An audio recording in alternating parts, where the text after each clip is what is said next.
Hello, good morning, and welcome to this webinar on the two-factor authentication in the Funding and Tenders portal. My name is Peter Hertwig. I am head of unit in the European Commission's Directorate General for Research and Innovation. This webinar was prepared by a whole set of teams who are involved in all the issues around the security of our systems and around the Funding and Tenders portal. So I am here in the studio today with my colleague Maria Lsigns from my unit and with my colleague Alex Erbiciano from our Digit Directorate General, who is heading the portal team. We also have in the back colleagues from the central EU Login team who will help us replying to questions that might come of a very technical nature later. So this webinar will start with a rather short presentation on the basic methods that you can use for enabling the second factor in your portal account.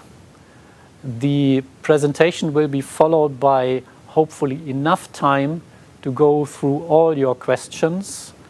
And when I say questions, you should ask your questions via an application called Slido. So we would ask you to open in parallel a browser window or on your mobile device as you like, the sly.do URL, and the code for today's webinar is 2FA, standing for two-factor authentication. You can start immediately putting in your questions. You can do this through the whole presentation and also afterwards. We would ask you to also look at the questions that are already there that other participants have already put there. And if you see you have the same question or a very similar question, please don't repeat the question, but simply like the question that is already there. And we will then go through all the list of questions in the order of number of likes, so that we start with the most popular questions that are of interest to a maximum of you. I should also say that this webinar was prepared via a survey, and we are very grateful to the ones of you who have replied to our survey. The survey is still ongoing. It served two purposes. It was first also a method to raising awareness on what two-factor authentication is. But it also served the purpose to sound out our constituency, that means the users of the portal, on potential obstacles that you might see in using the second factor. And I can give you some intermediate results of that survey. So one of the questions was whether the users already use the second factor in their portal account. And here the reply, we received for the moment around 5,000 replies in total. 42% of them say yes, they use the currently voluntary application of the second factor. 58% told us that they don't do this yet. And when it comes to the different methods for enabling the second factor, the most popular method is the EU Login plus PIN code. The second popular is the EU Login plus QR code. So 44% was for the first method, 28% used the EU Login app plus QR code, 10% used what is called the trusted platform, and 5% currently use their national ID card for identification. For the ones who don't yet understand what I am talking about here, we will present all the methods in detail during my presentation. We also asked whether users would see a potential negative implication if the two-factor authentication in the portal finally becomes obligatory. And here we see that 72% don't see a problem, but 28% tell us yes, there might be some more cumbersome handling needed, or there are some other obstacles in case that the two-factor authentication becomes obligatory, which it has to become one day, and we will come back to this later. So I now start my presentation with the first slide. The first question is, of course, why are we going for two-factor authentication, and why are we currently strongly encouraging everybody to use it voluntarily, and later on we will make this obligatory? The issue is that, as you know, cybersecurity becomes more and more important. There are more and more threats on the web of all different kinds. And our security experts tell us that for the kind of information that is accessible to the users in our portal, the two-factor authentication will be needed, because we are talking here and handling a type of information and data that is in the category sensitive, non-classified. So we don't speak about secret information, but we speak about sensitive information.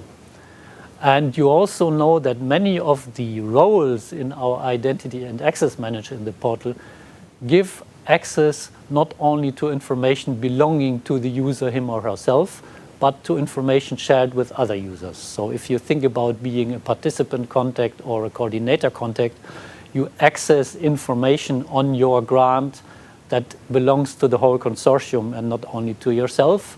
So this information has to be protected. And all the security experts emphasize that the simple password protection is not secure enough for the category of sensitive, non-classified information.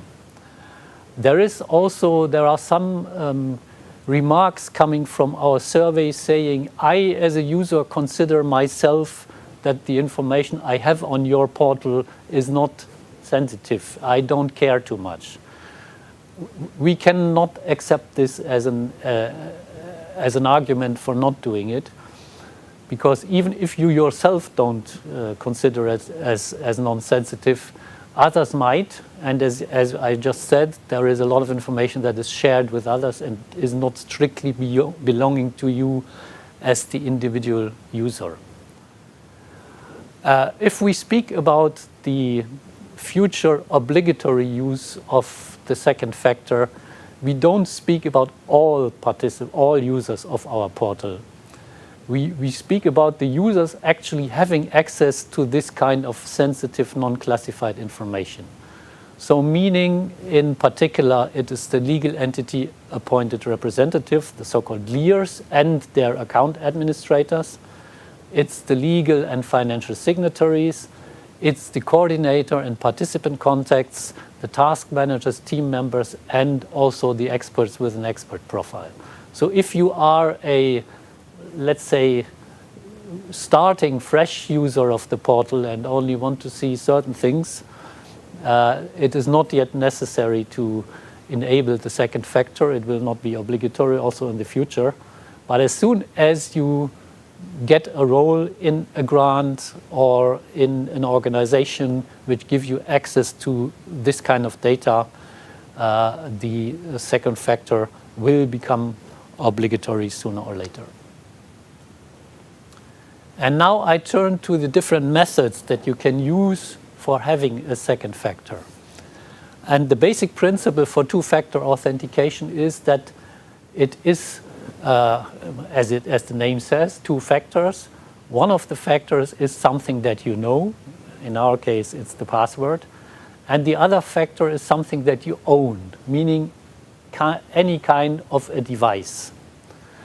And the four methods that we can offer currently here are on that slide. It starts with your mobile device, smartphone or tablet, where you can install an app which is called the EU Login app, and then you can enable and provide the second factor via this EU Login app. The second possibility is that you use your national ID card that is equipped with electronic identification. Many countries now provide for this, and you might already use it, for instance, for your tax declaration or for any other interaction with your national administration, and you can also use it in our funding and tenders portal for the second factor. Third method is a special USB key that you can buy and which contains a pass key. This you can use on any kind of computer for providing this second factor. Very similar, there are also in most of the modern computers and notebooks, there is already such a special chip embedded, and you can use this via something that is called a trusted platform. So in that case, you don't even need another second physical device. It is all on your notebook, but it requires this trusted platform application. And then last but not least, it's also possible to create a passkey on your mobile device or your computer, and we will come to the details of this later. So we start with the mobile device and the EU Login app.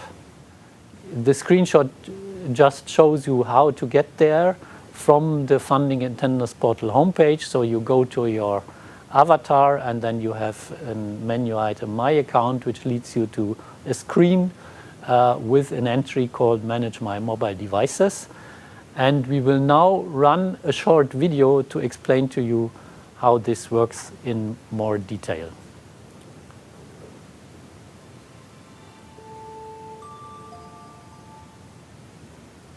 Authenticate via EU Login app. For this option, please install the EU Login app from the Play Store. Go to the portal, click on your profile, and select My Account. Click on Manage My Mobile Devices. Click on Add a Mobile Device. Provide a device name and enter a PIN code. In the app, click Initialize. Then, scan the QR you are presented with on the PC screen. Confirm via the app using your PIN code. Then go back to the portal, click on your profile, select Security Settings, and click on Activate. Select 3 questions and provide answers. These answers will be used for recovery access. To authenticate with the EU Login app, you have 2 possibilities. 1. Open the app in your mobile first. Back to your PC screen, provide your password and select EU Login mobile app PIN code. Then, confirm the login in your app via the PIN code. 2. Open the app in your mobile first. Back to your PC screen, provide your password and select EU Login mobile app QR code. Select Scan QR code in the app. Then enter the code you received and click on Sign In. Thank you for watching.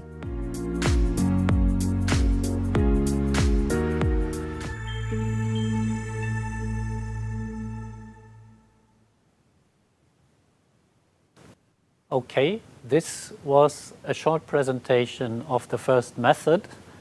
I should emphasize that all these short videos are of course available on our websites, and in my last slide I will give you the link to the IT how-to that we have for any kind of information about our IT systems, including of course also detailed guidance on the two-factor authentication, and including all the videos we showed today in this presentation. So let me try to go to the next slide.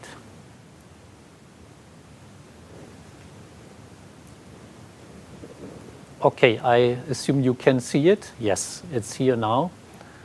So I continue with the next method, which is using your national ID card that must be equipped, of course, with the eID functionalities. According to our knowledge, currently 22 countries have already such national ID cards. If you have an ID card of one of these countries, you can use this method. And again, we will show a small video to tell you how this can be used. Please start the video, colleagues.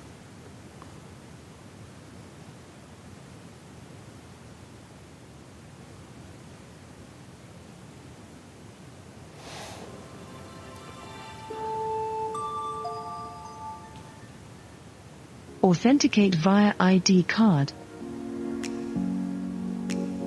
Go to the portal, click on your profile, and select My Account. Click on Manage My eIDs. Click on Link My eID. For obvious reasons, you can link one ID to one account. Select the country. EU Login will redirect you to the selected country. Follow the instructions for the country. After following the instructions specific to the selected country, you will be redirected to the EU Login page and will see a confirmation that the eID is linked now to your account. Then go back to the portal, click on your profile, select My Account, and click on Activate. Select 3 questions and provide answers. These answers will be used for recovery access. To authenticate with a national ID, do as follows. Select eID Authentication. Select the country. You will be redirected to the selected country eID page. Follow the instructions specific for that country. Once successful, you will connect to the portal without a need to provide a password. Thank you for watching.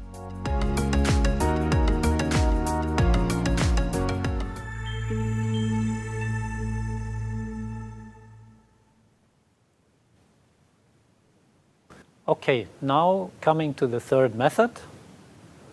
I hope the slides will be shown again. Yes. So this is about registering a special USB security key. As I said, such a key must be purchased. I'm told that it's in the order of 50 euros. There are different providers, of course, where you can buy such a key. And it looks like a normal USB key that you can plug into any kind of computer, and it provides the passkey for the second factor. We will have another video showing both the security key and the trusted platform option together, because these are very similar. So I will now switch already to the next method, which is the registration of a trusted platform module. And as I said, this is the equivalent of such an external USB key, but already installed in your computer. So most of the not too old computers and notebooks contain this already. The exact installation depends a bit on your operating system. So it is a bit different on whether you are, for instance, a Windows user or an Apple user or a Linux user. The instructions for Windows and Apple are here on that slide. I will not read them out. You will have the slides afterwards on the event page, or even now already. So you can look at them and see what you have done, what you have to do in the different systems to enable this trusted platform module. It is also available on Linux, but here it's even a bit more complicated because there are many different flavors of Linux, and they have all a bit different possibilities for enabling this trusted platform thing. The only real condition for using it is that you have such a kind of crypto processor in your notebook or in your computer. And now I think we go through the video explaining the USB security key and trusted platform method.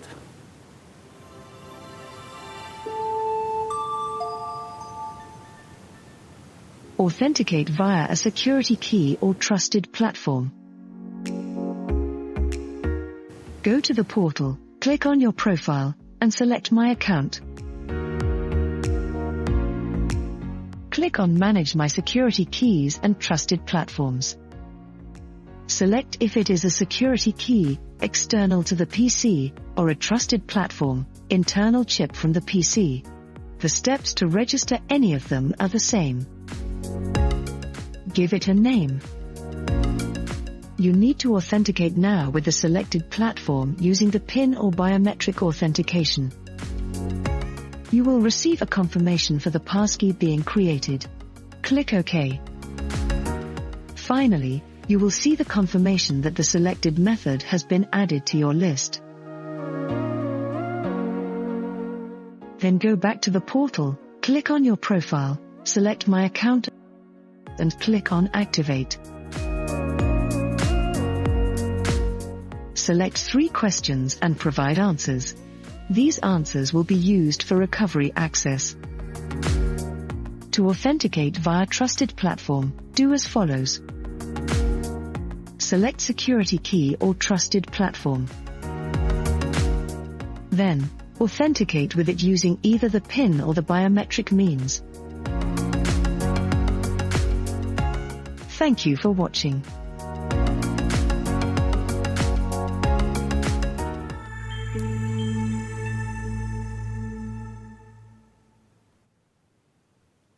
And finally, we come to the last available method, which is the registering of a passkey on your device, which can be either on a mobile phone or directly also on your computer.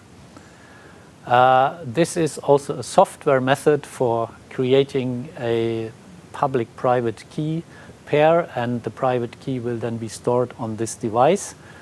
It works very similar to the USB key or trusted platform method, only the way of storing the passkey is a bit different. There is again certain differences from operating system to the other operating systems, and here we have to refer you to the guidance of your operating system for registering or for creating such passkeys. But we will also have a little video showing in particular how such passkeys can be created on your mobile device, which is even the easier method. Please show the video, colleagues.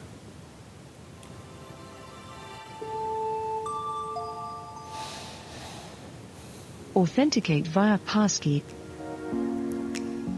You may also use your smartphone or tablet as security key, storing the passkey in the device, without using the EU Login app. Please note that for this method to work, Bluetooth must be turned on, both on the PC and the device. They do not need to be paired. For this method, first you need to save a passkey on your device. You can do it directly in the device.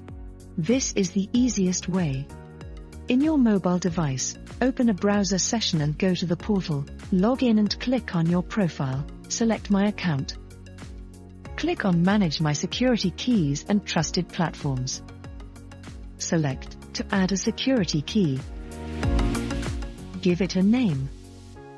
Select this device to set it up security key, then use your mobile means of authentication to generate the passkey, for example, the phone PIN code. Finally, you will see the confirmation that the selected method has been added to your list. Alternatively, you can set it up from your computer. This could be a bit more cumbersome depending on your current operating system, browser. To do so, go to the portal on your PC, click on your profile, and select My Account. Click on Manage My Security Keys and Trusted Platforms. Select to add a security key. Give it a name. Depending on the operating system, you might see just a few options. Make sure to click on More Choices to display all. And if you still see only the options linked to PC, Trusted Platform, cancel. Then click OK. And accept the prompting to allow EU Login to see your security key model. When prompted to insert the security key, click Cancel. Then select the option Use a different phone or tablet. A QR is generated with the passkey. Scan it with your device. Tap the passkey on the device to use it. Then, click Continue to save it. Authenticate on the device with your device PIN. You will see a confirmation on the PC for the addition of the passkey. Then go back to the portal on your PC, click on your profile, select Security Settings and click on Activate. Select 3 questions and provide answers. These answers will be used for recovery access.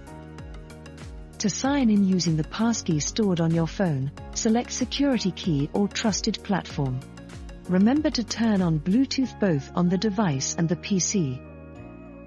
You see a list of your security keys. Select the one corresponding to your mobile device from the list. Again, depending on your operating system or browser, what you see could vary a bit. If prompted to either use an iPhone, tablet or Android, select that option. In that case, you will be presented with a QR you need to scan with the device. Then, tap the security key on the device and select Connect. Once the device is connected, follow the instructions on the device. You could also see your device brand in the list directly. Select it and follow the instructions on the device. Or select the option Different Phone or Tablet to generate a QR you will scan with the device as described before. When you see the pop-up asking to check the device, check on your device and accept the prompt to connect to device. Thank you for watching.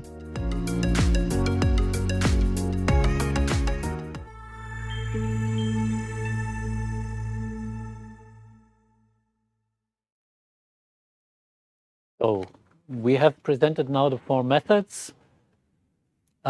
We will now go through a number of questions that came up in the survey already to anticipate, hopefully, many of the questions that you might still have. But we start with one important information. The ones of you who have used the second factor already might be aware that currently we also have another method that was not presented here today, which is to have a mobile phone that doesn't need to be a smartphone, and to have an exchange or the sending of an SMS as the second factor. Unfortunately, it turns out that this method is not secure enough, and therefore it will be terminated very soon, meaning in the next few weeks, by the end of June, this method will no longer be there. And the security colleagues again tell us that this method is vulnerable to cyber threats like phishing, SIM swapping, and message interception, and therefore it can no longer be accepted as a method for providing the second factor. Which also means that this SMS authentication creates high costs, because you need in the mobile phone provider an SMS system, and it will not work in all circumstances. So the decision was made that the method will be phased out, which of course means for the ones of you who have used this method that you will unfortunately have to switch to another method. But as you have seen, there are plenty of other methods available. Then there was a recurring question about why don't we use something that is already available on the web and used by many professional portals, meaning the use of authenticators, or sometimes also called one-time passwords, and so on. We are fully aware that this is a method used by the IT industry, for instance, just to name a few, Microsoft and Google, but there are also others that offer this kind of apps for authenticators. All this was studied in detail by our security departments, and here the conclusion is that we cannot endorse this as a method for our EU login, because there is a risk that user information and credentials can be breached or can be used by the providers of these services for other purposes. The good news is that in addition to these 4 methods that we have presented, the Commission works on building its own EU Authenticator system for the EU login. And this will then provide in the future yet another method for providing the second factor. And then, of course, an important recurring question is, what happens if I lose my second factor, if my smartphone gets stolen or it is broken or any other possibility for losing access? There, of course, we have a possibility for recovery.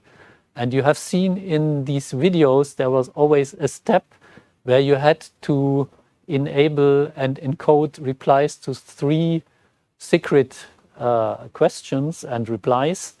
And this is actually the method. If you lost access to your second device, you can then go to the EU login, to the security settings menu item, and you can disactivate the 2-factor authentication, and then you can log in via the 3 security questions, and you can start registering another device or another method and activate the 2-factor authentication again.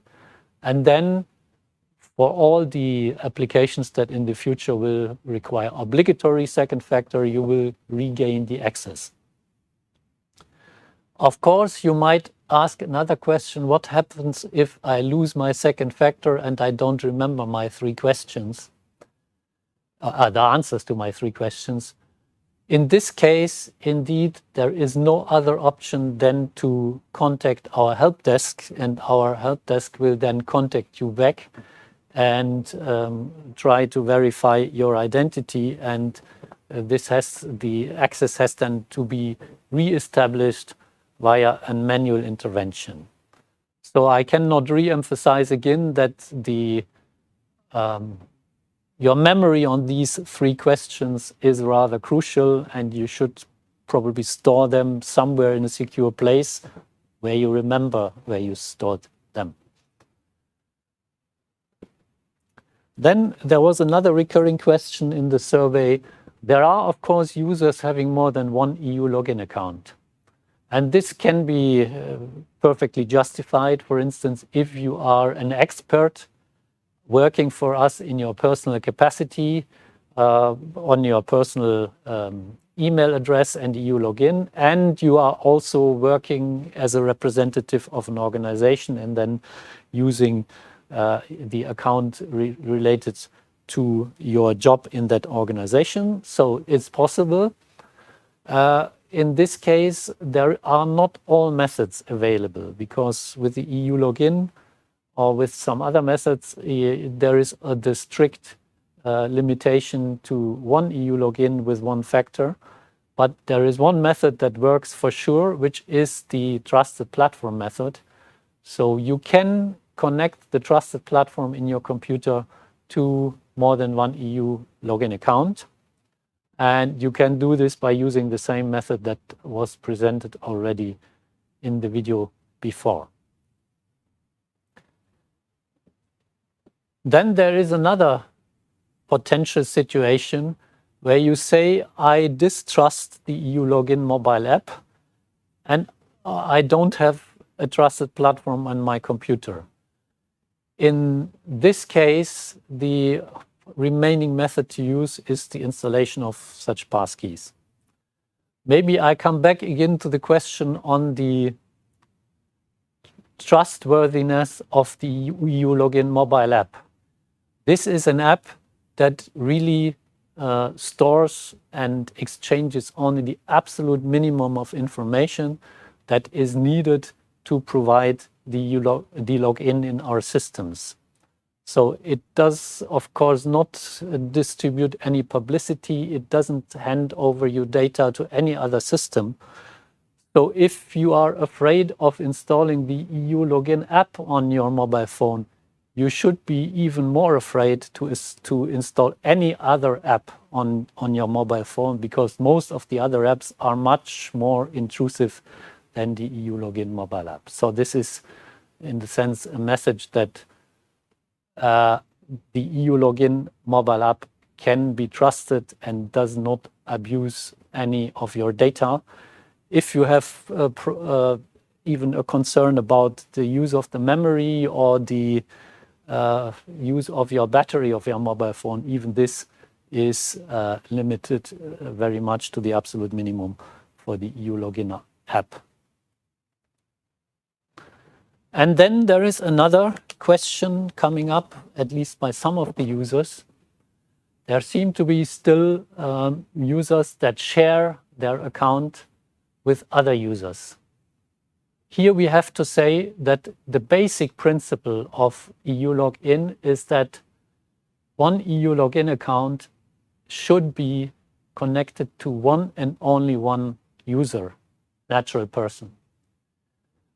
You have agreed to this by accepting the terms of use of our funding and tenders portal. So meaning that sharing the same login and password among several users is not in compliance with the terms of use of our portal that you have agreed to when you first used and registered in our portal. There are, of course, understandable reasons why somebody or several users might want to share the same account. But we have to emphasize here that the identity and access management of our portal provides for all the possibilities for sharing access and providing for backup without sharing the login and password. So you know that it is possible to have, for instance, many coordinator or participant contacts giving access to the information necessary to manage a grant. And if you are yourself a participant contact or coordinator contact, you can assign or revoke other coordinator contacts and participant contacts to provide for all situations of backup and having the need to share and access this information. The same applies to our roles at the level of the organization, meaning the so-called leaders. They can assign an unlimited number of account administrators who have exactly the same rights and see the same information as the leaders themselves. With one exception, of course, they cannot delegate this role further. So here our message: once the two-factor authentication becomes obligatory for this kind of roles, the sharing of one account among several users that is in any case non-compliant with our terms of use will become impossible. So you have to provide for the methods and for the internal organization to cope with a stop of this non-possibility, I should say. And with this, I am at the end of the presentation. Maybe you want to have my personal opinion what the preferred method and the easiest method among these is. Of course, this depends on your circumstances. For us, meaning also all the European Commission employees use the same EU login method for accessing our systems and also for the internal systems that we use for managing our work. My personal preference is the trusted platform, because for this you don't need a second device. It's all already on your computer. You don't need to remember another login and password, because this is linked to the passkey or your fingerprint or whatever biometric method that you use for switching on your computer in any case. For me, another very convenient method is also the installation of the EU Login app. And then whether you have the PIN code or the QR code, this is a secondary question, but this is something that is proven, it works very well, and is not too cumbersome.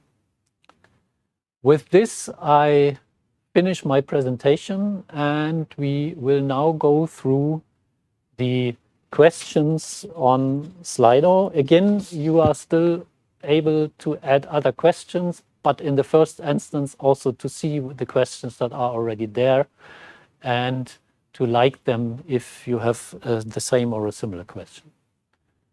So let's go through the questions from the highest ranked. First one, from when on is it obligatory to use the two-factor authentication? We have not yet defined an exact date, but what we can say that it should become obligatory still within this year, meaning before the end of this year. Next question, can we register more than one mobile phone? I would refer this question to our colleagues from the EU Login team. So, colleagues on Teams, can you take the floor and reply to this question? Hello? Yes, good morning. Good morning. Yes, my name is Mohammed. I'm working for EU Login. Concerning this question, if a user can use more than one mobile device linked to his or her account, the answer is yes. So if there is a user who has more than one mobile device and the mobile app can be installed in more than one mobile device, then the answer is yes, these can be linked to the same account. Okay, thank you very much. Maybe we should even add here another recommendation. It is even a good hint or advice to register more than one method or more than one device, because if you lose one of them, you will not lose access because you still have the other one. So you can register two mobile phones, but you can also register two different methods. So you can have the EU Login and the trusted platform enabled at the same time. And then if you lose your smartphone with the EU Login, you still have the trusted platform as a fallback, and you don't have to go back to the very last method of replying to the three questions. Okay, next question, very similar. Is it possible to connect the same device with more EU EC accounts and to connect the same account with more devices? So the first part of the question, we presented the trusted platform method, where indeed you can connect the trusted platform to more than one EU Login accounts. The other direction, connecting the same account with more devices, again, maybe our EU Login colleagues can step in here.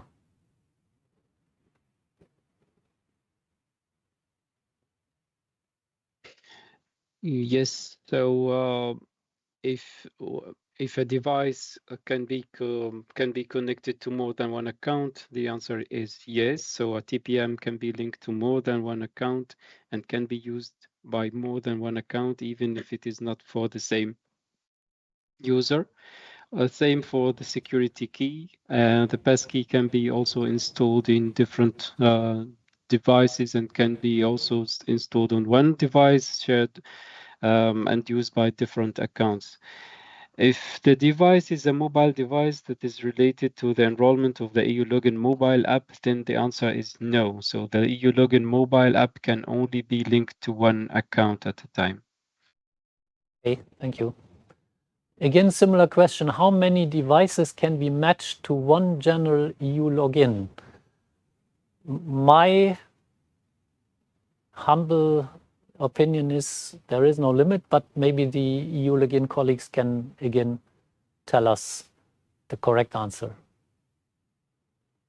I cannot give a confirmation on this, but in theory, there is no limit, but there might be some kind of technical limit. I don't know if we are talking about hundreds or more, but In theory, for normal use, there is no known limit on how many devices can be linked to one account.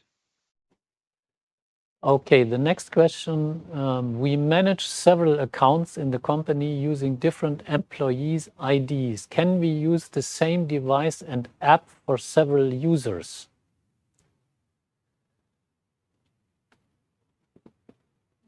My assumption is that this links back to the question of sharing the same account. And if this is the question, then the reply is, of course, no. And we have to emphasize again that the general principle for the EU login for our portal is that there is one physical user means one EU login account. And then as the second factor is also unequivocally linked to a single account, so you can at least not use the same second factor for different persons with different IDs because they are different users on our portal. EU login colleagues, do you want to complement? That's correct. Mm-hmm. I don't know if my colleagues want to comment on that. No, indeed. Okay. Then we go to the next question. If a user does not have a business mobile national ID card and does not want to use their personal mobile tablet for authentication, what are the other options? I think we mentioned them. It is the trusted platform, or you buy a special USB security key, or you establish this passkey method so that on your computer. So these are the remaining options. Okay, I think we replied to that question already. In an institution without professional smartphones for staff, which alternative method is easiest? My opinion is that this is the trusted platform, which means the employees of the institution should have computers that are linked to them as persons and that have this chip installed. If even this does not apply, then the USB key or the passkey method is still available. Next question, can we register several security USB keys for one and the same account? Alex, do you want to reply? I would say no, but maybe the colleagues from EU Login can comment on this. I think it's against the principle for the security. Well, if I understand correctly, the question is about enrolling or registering more than one security USB key for one account, and this is yes, possible. Yeah. And it is somehow also recommended. So if someone loses access to one USB key or it is broken, then there is a backup USB that can be used to recover the account. So the reply here, just to repeat, is yes. You can have more than one USB key that you buy, and then you can, as you can in general link several methods for the second factor to your account, you can also link more than one USB key to your account. Next question. Why can't we use other two-factor authentication platforms like Google Authenticator, Authy, MS Authenticator, etc.? I had hoped that I replied to this question in one of my slides, but maybe we can repeat again in a bit more detail why these methods we cannot establish for the EU login. And again, I would ask the EU login colleagues to help me replying. Kathleen, you would like to comment on this one? Well, as already mentioned before, the main reasons why we don't allow that is for security and risk purposes, to ensure that the security guaranteed by EU Login is ensured and not compromised by Google Authenticator or other related authenticators. And as you mentioned, there is an intention to work on an EC authenticator, but so far there's no concrete planning yet. And I think this is in line with what was presented already on the slide deck. Okay, Also, thank you. Next one. How to manage the Lsign role in a university where access is shared between several administrators. Can multiple Lsigns be appointed? Simple reply, yes.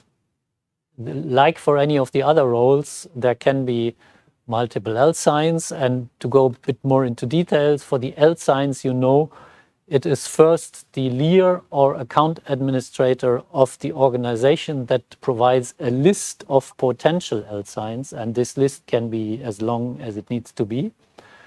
And then for each individual grant, the participant contact has to pick one or more than one from this list. So there is all the flexibility to have more than one actual user fulfilling any kind of these roles. Next. Can you confirm if the two-factor authentication will be mandatory also during the procurement phase for the accounts used to submit expressions of interest and tenders? Yes. So we are the funding and tenders portal. And for the two-factor authentication, we speak about this sensitive non-classified information. And the content of tenders and of expression of interest has, of course, the same kind of category of information as in the grants. So indeed, for anyone having access to information in tenders or in procurement contracts, this will apply in the same way. Next question, can the same phone number be used for different users, or can one user have different phone numbers for the first option? Yes, please. So for this one, I would like to emphasize that maybe you have to rephrase the question. It's not a question of the same phone number, it's the question of how to use the phone number as a method, okay? You can use a telephone number, you can use a mobile number to have a passkey or a EU login app. You cannot link a EU login app to different EU login accounts. So you can use the phone number with different passkeys for different accounts, but you cannot use the phone number with one single EU login app to one single EU login account. Okay. So this is what you have to have in mind. The phone number, the mobile phone can have different passkeys, and there you can link a different passkey to different login accounts. Okay. For the second part of the question, one user have different phone numbers? Yes, this is highly recommended. Even we recommend you to have different not phone numbers but different methods of authentication. Okay. Okay, thank you. Next question. What if the EU login app does not allow me to scan? It is in gray.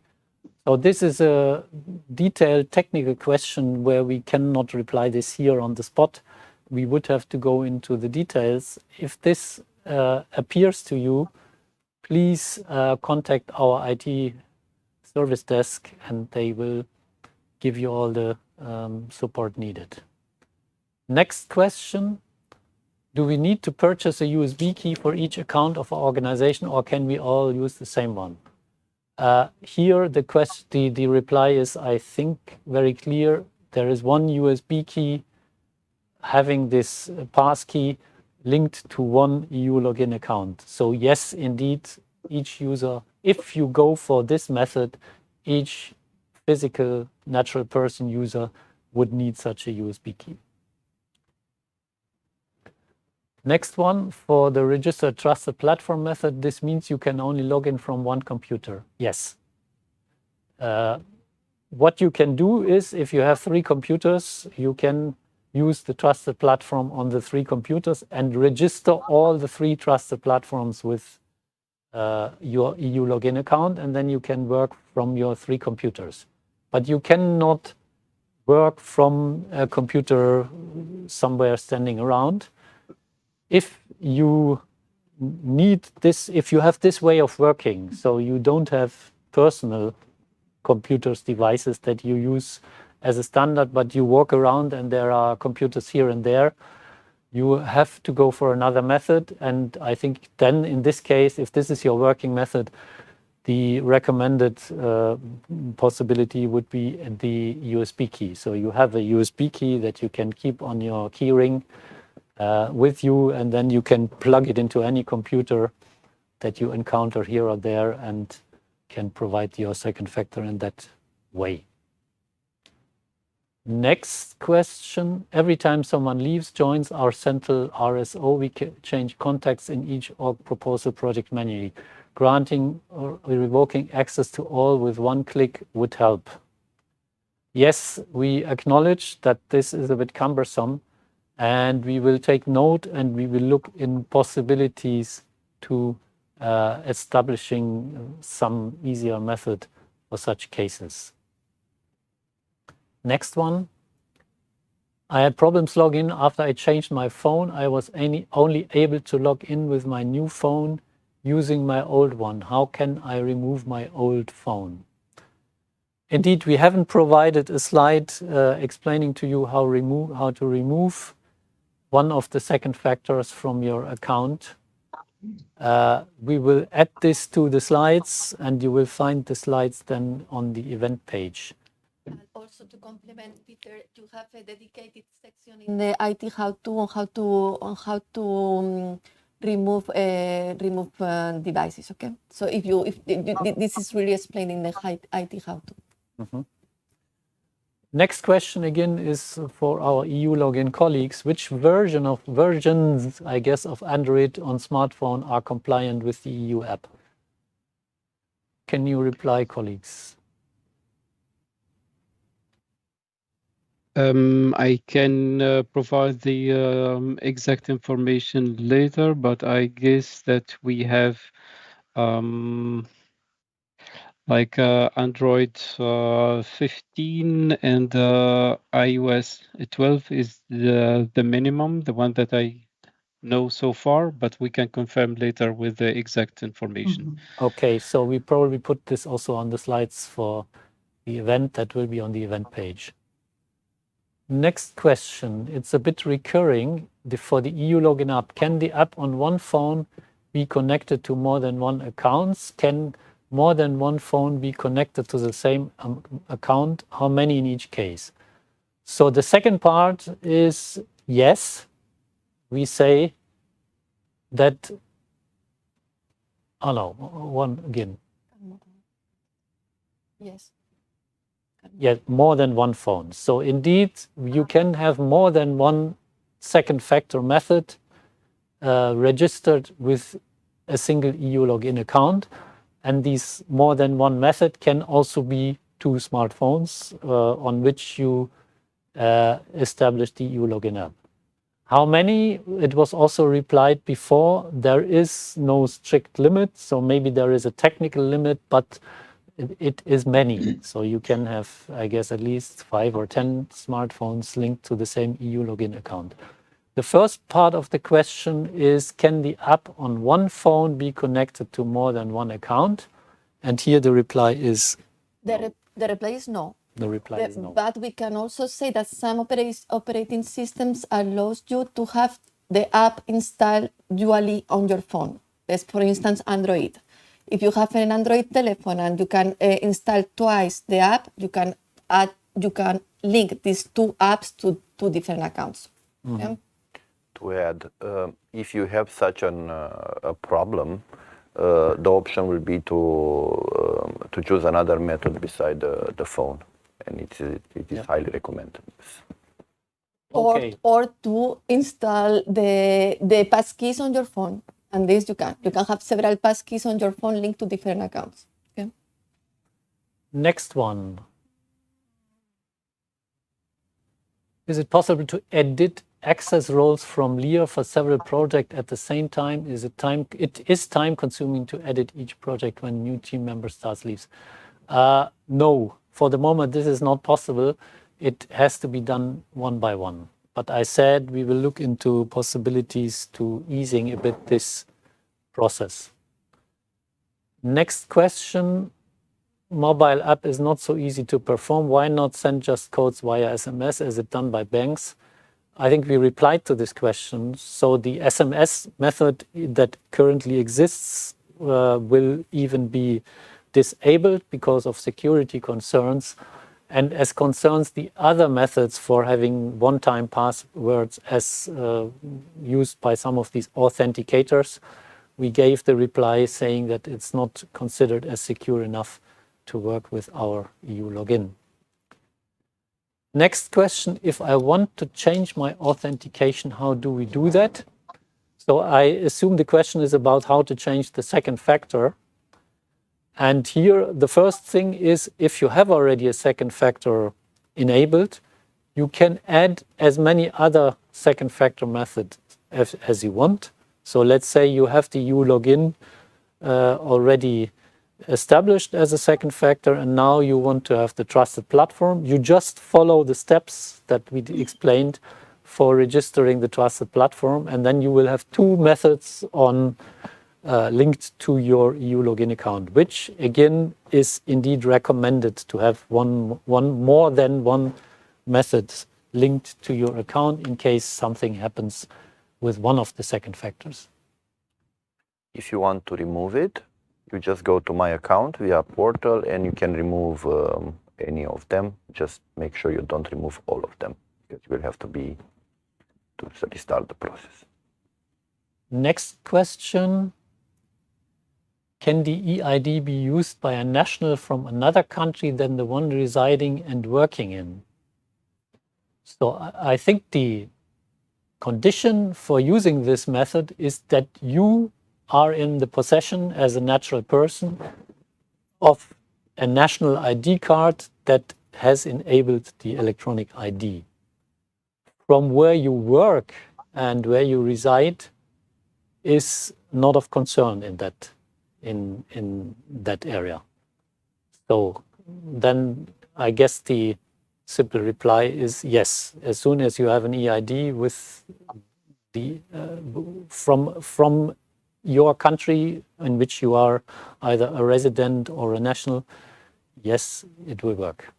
Unless there are specific more stringent conditions in one national country, we don't know. We are not aware of. We don't know. Yeah, but I mean, my assumption is that there is no checking of the IP addresses from which you work, but maybe the EU login colleagues can either confirm or correct me here. Yes, we don't have limitation on where you connect from concerning the IP address or the geolocation where you connect from, but there is a number of electronic IDs, number of member states in the European Union from which you can use your EID.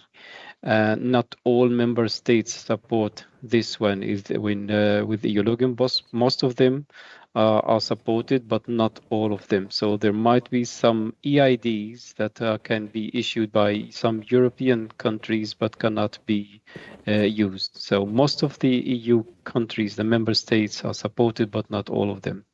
If you can see the flag of your country in the list, then it is supported. If you cannot, then it is not supported. Just to give anecdotic evidence, my German national ID card works in other countries. And also the Spanish one. Okay. Next question. Will you warn in advance when the two-factor authentication will become mandatory? Of course we will. We will possibly organize yet another of these webinars. We will make full publicity via our portal, via notifications, and so on. This will not come as a surprise for sure. But today's webinar and also the information and the survey is just for preparing everybody and for, of course, encouraging everybody to go for the two-factor authentication voluntarily even before day X, so that on day X we don't have bad surprises. Next one. Please ease access right granting and revoking for all proposals projects at once.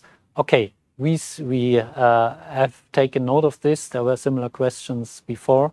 Yes, we will look into the possibilities with the portal team in our DigitDG to see what can be done there.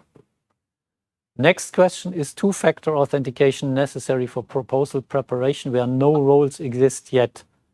Answer is yes, because also the information proposals is sensitive, non-classified. It's maybe even a bit more sensitive than for the signed grants, because you don't want everybody to know that you are preparing a proposal, and your competitors should not have access to this. And the second part of the question is actually not correct, where no roles exist yet. Roles exist as soon as somebody starts preparing a proposal. So if you are the one who is initiating a new proposal in our proposal submission system, you have to give your email, and the system will prompt you, if you don't have yet, to create a EU login account.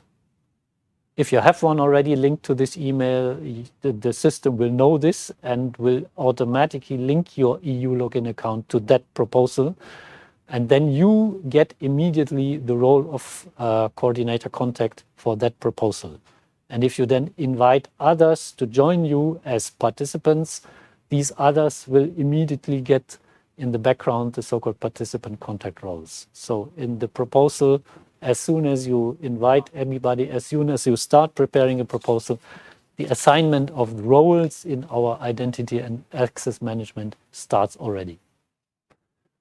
Next question. If you require each employee to have their own account, can we have some tutorials on how to manage multiple accounts for projects as efficiently as possible? Yes, we acknowledge that managing the accounts in an organization, in particular a bigger organization, requires some internal organization and maybe some instructions internally, but we will also see whether we can simplify this from our side. Next question, two-factor authentication via email will not be provided. Certainly not. Email is the least secure method of communication of all methods on the internet. An email is like sending an open postcard to your grandma, so everybody can read it. Where can we buy the passkey? We cannot make publicity for the providers of such USB security keys. You do a little internet search and you will find the offers very easily. Is there a maximum number of USB security keys that can be linked to one account? We had the question before. There is no strict limit. Maybe there is a technical limitation, but it is in the order of many. We will come back to you. The EU Login colleagues will find out what the technical limitation is, but it's not a limitation in practice. So several USB security keys can be linked to one and the same account. What technical requirements must the USB security key meet?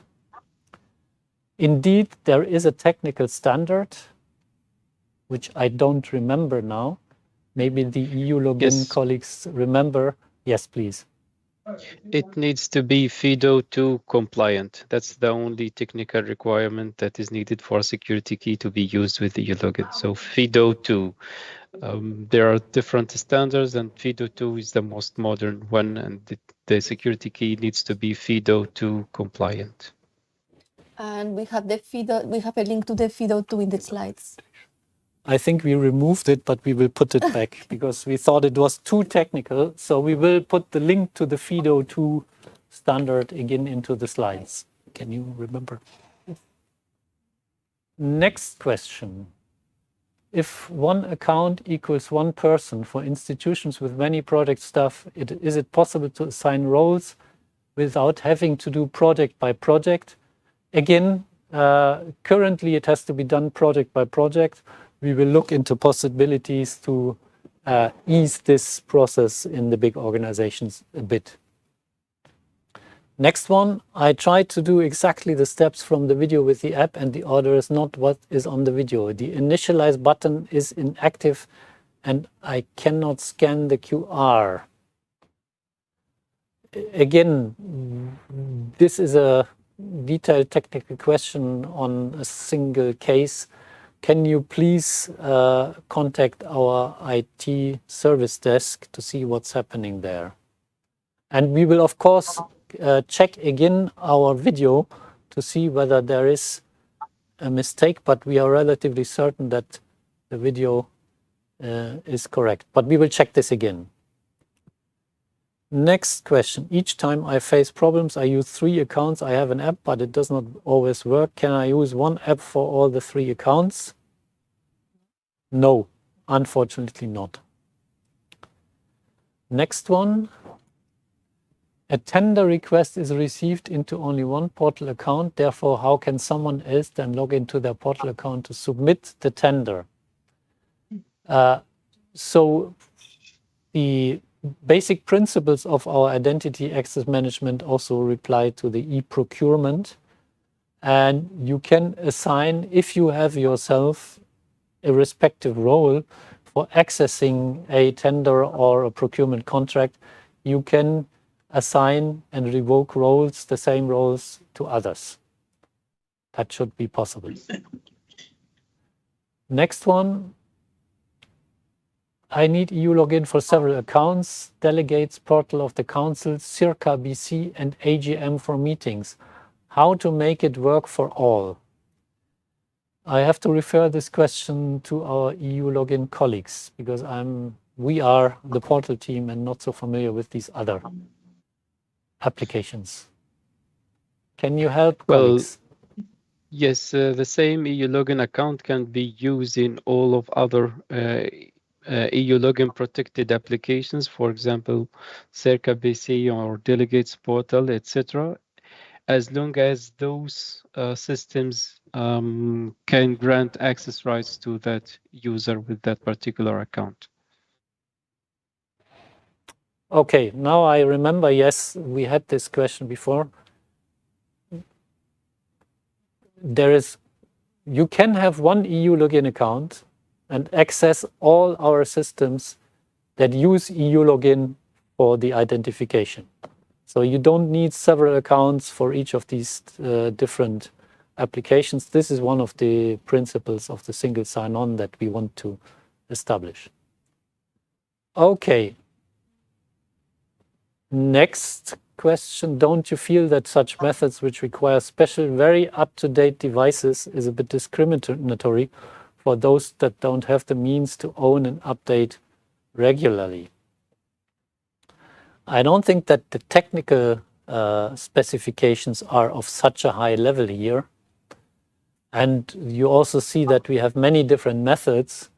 And I think there is at least one of the methods that will apply also to the ones with not having the latest fancy newest equipment available. But EU login colleagues, can you maybe complement here again?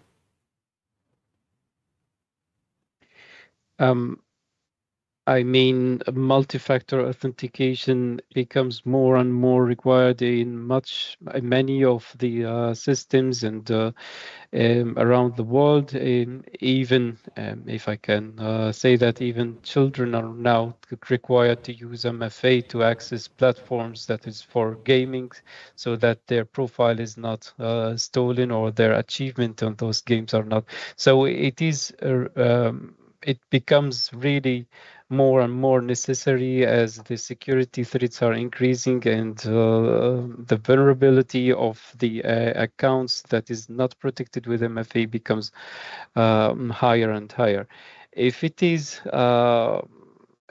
requires more sophisticated devices, I do not necessarily agree with very simple security keys that can be purchased privately, or most of the modern computers support TPM, and most of people use a smartphone. Well, it's a personal decision to use a smartphone or not, but at the end, it is not that complicated that it can be described as discriminatory. Okay, thank you. Next question.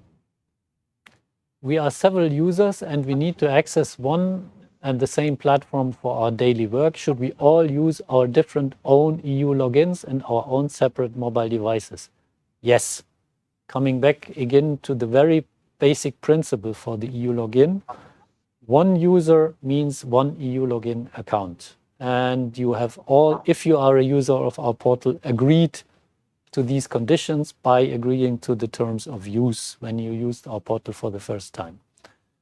And again, you don't need separate mobile devices. There are also other methods that we explained here in detail.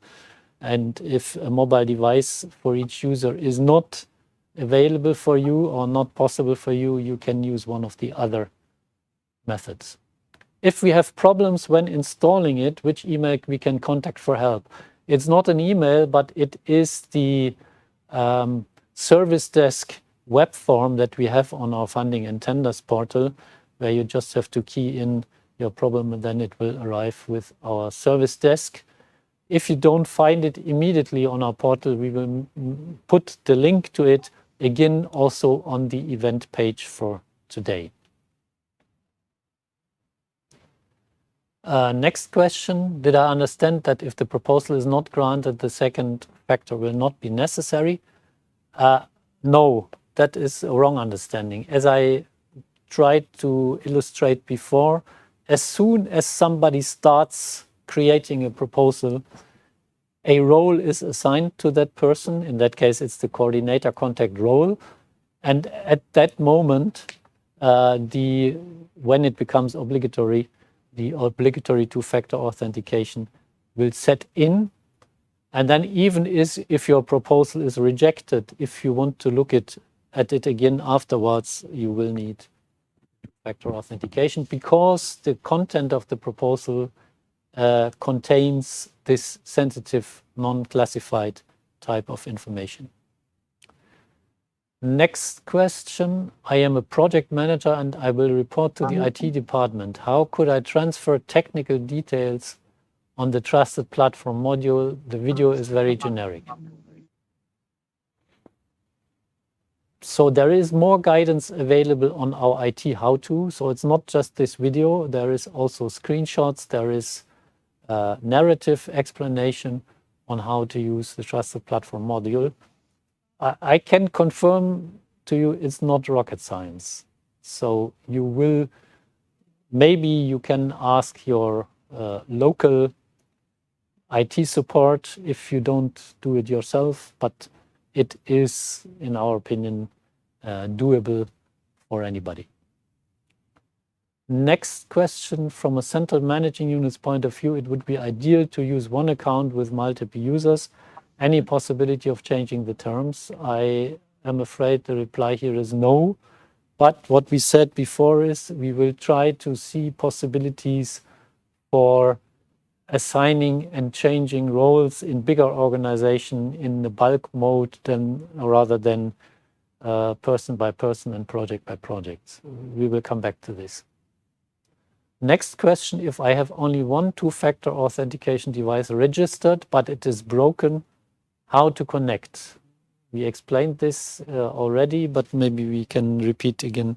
Yes, if your device is broken, you have to go to your account and first deactivate the two-factor authentication. You have to remove the device which is broken. You have to add a new method of authentication and activate again the two-factor authentication. For deactivating the two-factor authentication, don't forget that you have to reply to the these 3 questions. So again, as we said before, please try to remember these questions, have these questions written down somewhere, because these are for you, your method to deactivate or reinstall the two-factor authentication methods, okay? Okay, next one. It's switching. If we have registered more than one phone to the same account when we connect to the portal, will the system send the code to all the phones at the same time? No, because when you log in, each time you log in, you have to choose which second factor to use, and then it is sent only to the one or this second factor that you have chosen for this particular login will handle the rest of the process. Next one. Are you considering introducing an institutional pool where all roles for a certain institution can see all projects for that institution?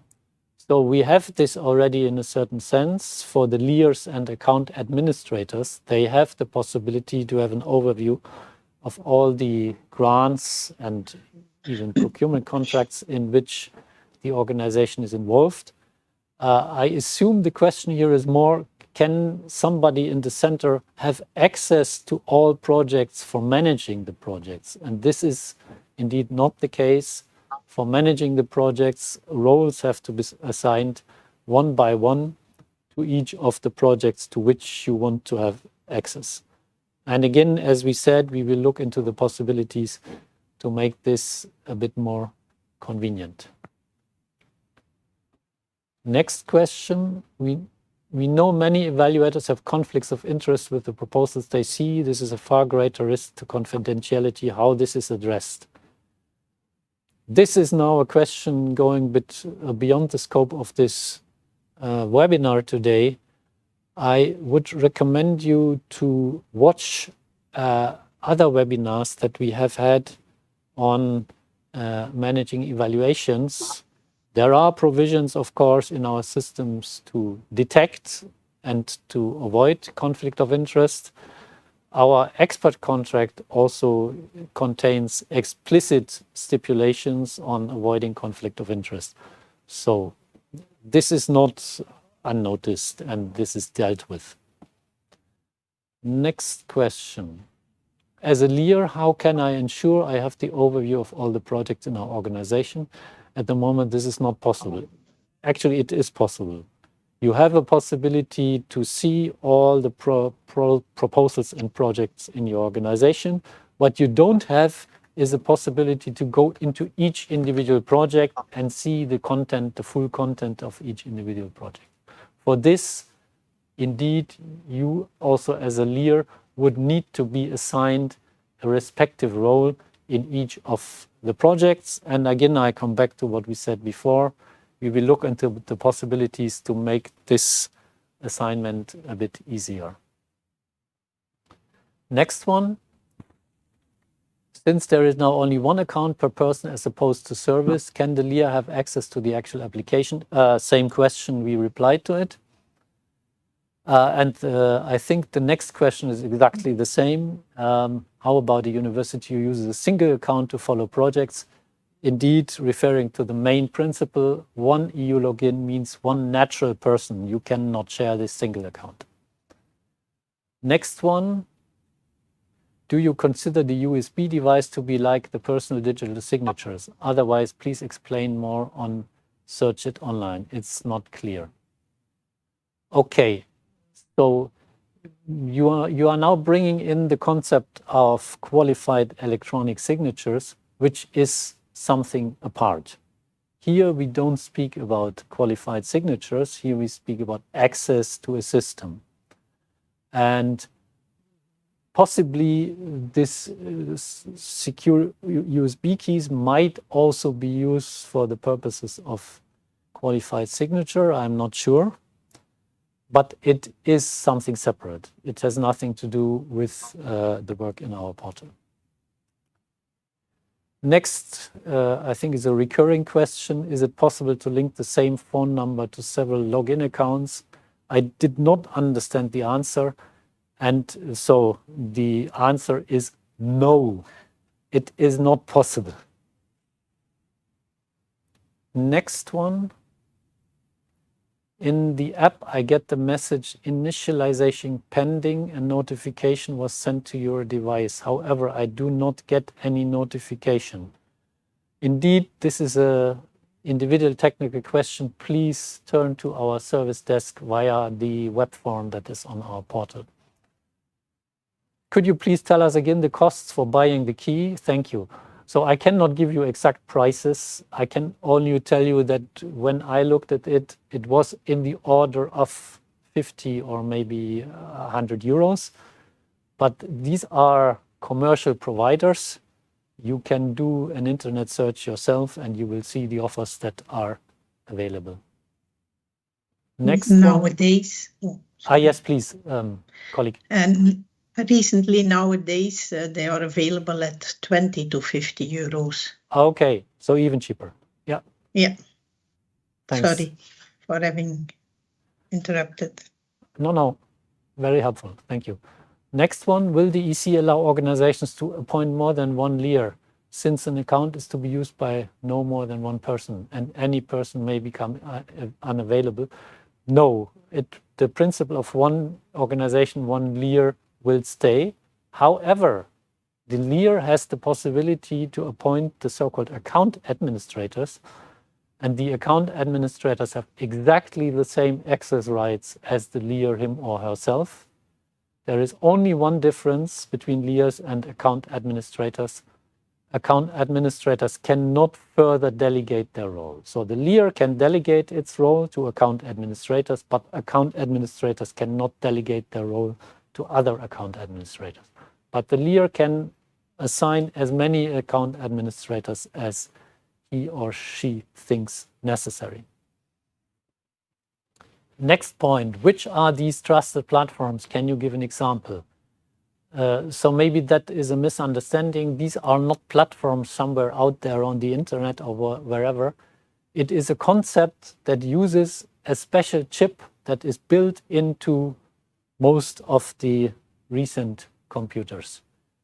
And the trusted platform is just a word for this method, for the chip and the linked software that provides them for the respective passkeys. Again, recurring question, can we register more than one mobile phone? Yes. And the limit, we say there might be a technical limit, but this is not a practical limit, and we will come back with the exact figures if indeed. How can we get the chip for the trusted platform? As we said, it is built in most of the recent computers. If you have an older computer, you have always the option to buy the USB security key, which is in principle the same as the trusted platform, with the difference that you have it external to your computer and you have to plug it in. I think you just contradicted what you said earlier about the possibility of using one mobile device for several EU login accounts. Yes, there was a certain so to say, variant of what Maria has said.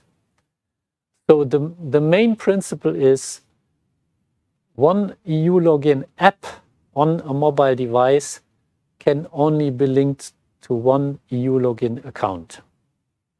However, there are some smartphones, in particular some Android smartphones, where you can install the EU login app more than once. So you would then have in your smartphone screen the icon for the EU login app twice. And if your smartphone provides for this, you can use these two instances of the EU login app to have two different passkeys, so to say, and to link them then to two different EU login accounts. But again, this is a technical possibility that is not standard, not available to any smartphone, and therefore we put it a bit on the lower priority side. Just a little clarification on that. Some mobile devices allow you to have more than one profile on your device, so that you can have more than one profile, and each profile is linked to more than one account, And in that case, you can install the EU Login mobile app more than one time, link to each profile, and then use it for different accounts. Okay, thanks for this clarification. How to contact the IT service desk? We will put the link to our web form for the IT service desk in the event page so that you can see this. Maybe colleagues can even do this while we are speaking. Yes, they are nodding, so it will be done immediately. Next question, can you confirm that the EID as the only one is not linked to a particular computer or external device? Yes. If you have a national ID card enabled with EID, that has nothing to do with the one or the other device that you are using. Next one, are other two-factor authentication options being worked on? We heard the EU Login colleagues say that there is the intention to have our own Authenticator possibility linked to the EU Login, but this will not come very soon. Next, what happens to historical data about projects currently available with a shared account? Can it be kept linked to one single account?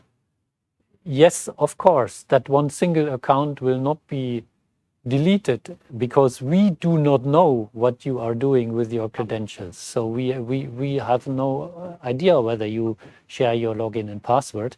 So this one single account will be kept, but it will be equipped, or it will be made obligatory that this one single account uses the second factor once it becomes obligatory.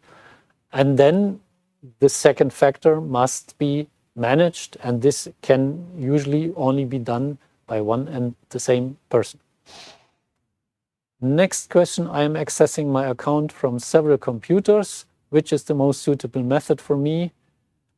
So my personal suggestion would be the EU Login on the app on your smartphone, but you can also use the USB security key, which you can plug in the one or the other computer. Next, for your development, can you please change LIR and account administrator permissions in the system so they can also see actual applications? As I said, we will see whether we can simplify the assignment of roles in individual projects and proposals. We will probably not go as far as giving by default to the LIR a project or proposal role in any project that is created. Next question, it would be useful for people who have two phone numbers and two different phones to have the option to authenticate with the number they want. Yes, possible. If you have, the only thing is you have to register the two phones as second factors to your EU Login account, but it's possible. Next question, can only one method be chosen, or is it possible to activate under my account different methods? Yes, it is possible. We have described it, and it's even recommended to have more than one second factor linked to your account for security reasons. Next one, what happened to the token method? Is this still possible? We are not sure exactly what is meant here. EU Login colleagues, do you know what is meant? Yes, probably. People that are using some kind of security conventions or that have tokens. Token is still a level of authentication method that is supported level of authentication high, the most secure one. We haven't presented this as one of the methods. I assume probably because tokens are can be requested by IRM teams, have a cost, and then are to be distributed in collaboration with the IRM team and our front office colleagues. Yeah. So I assume for the mass operations that we are talking about here, several 100,000 users, this is simply not feasible. Yeah, indeed. Exactly. And it's more and more being replaced by TPMs, the FIDO2 compliant USB keys. Okay. Next one, can you use one USB security key for multiple accounts? No. And another one. What if I forgot this? Oh no. Next one. Our coordinator contact is linked to a generic company email address so that multiple people can access it. What's the best two-factor for method if we want to keep? You cannot keep. You are already now not compliant with the terms of use of the funding and tenders portal. So that is a possibility that will not exist anymore. Again, I repeat, our identity and access management provides for all the possibilities for backup and multiple access by multiple users to the same information. You just have to assign the respective roles to all the people who need to have access and need to know. I have a comment on the previous Yes. question, please. So when it comes to the use of USB security key for more than one account, this is technically possible, but it is not. So if a certain user has more than one EU login account, the same USB key can be linked to more than one account for the same person. But it is not recommended that the security key is shared between different users, because this would mean that the same PIN code of that security key is shared between the users as well. Okay, thank you. Next question. Default Lear admin account administrator access would be better. Yes, we take note, but we have replied to this question before. And next one, what if I forgot the 3 questions? I mentioned it in my presentation, then the only fallback possibility is to contact the IT service desk, and the IT service desk will take contact with you to establish your identity and then via manual operation reset your account. But we hope that this is really happening only in very few cases. And again, we recommend you, before even you come to the 3 questions situation, to register more than one second factor method, so that if one of the factors drops, you still have another factor before you have to recur to these 3 questions. Next one. If you have SMS two-factor authentication enabled and not set up new two-factor authentication method, when the SMS deadline comes, what happens? You will not be able to access the system. That is what will happen. So the strong recommendation is that you start as soon as possible enabling another second factor for your account. Again, the next question we replied to already. Authenticator by other commercial suppliers we do not accept because it is a security risk. We are considering building our own authenticator linked to the EU login. Next, if a state has more services for using eID and the preferred one isn't available for this portal, is it solvable on the EC side, state side, or needs collaboration? This is a question for the EU login colleagues. I don't understand what it means, more services for using eID from the same state. Okay, we have to come back to this question. Yep. Okay. Next questions. What are the arguments against the default Lear administrator access to all projects proposals? The thing is that when you start preparing a proposal, this is very much the initiative of the individual in an organization. And we currently consider it not appropriate that immediately somebody else in the organization gets access. So we would recommend that if in your organization this is the practice and the established policy, that you provide for internal instructions that somebody who is initiating a proposal provides access at the same time to a central thing, but to a central service, but we don't want to impose this on our side. So we consider this is a choice that has to be made at the level of each organization. And I would assume, I would suggest, because it now becomes rather repetitive, that we finish our meeting with the last question, which is, among all these two-factor methods, which one is considered as the most secure? I don't think we can reply to this.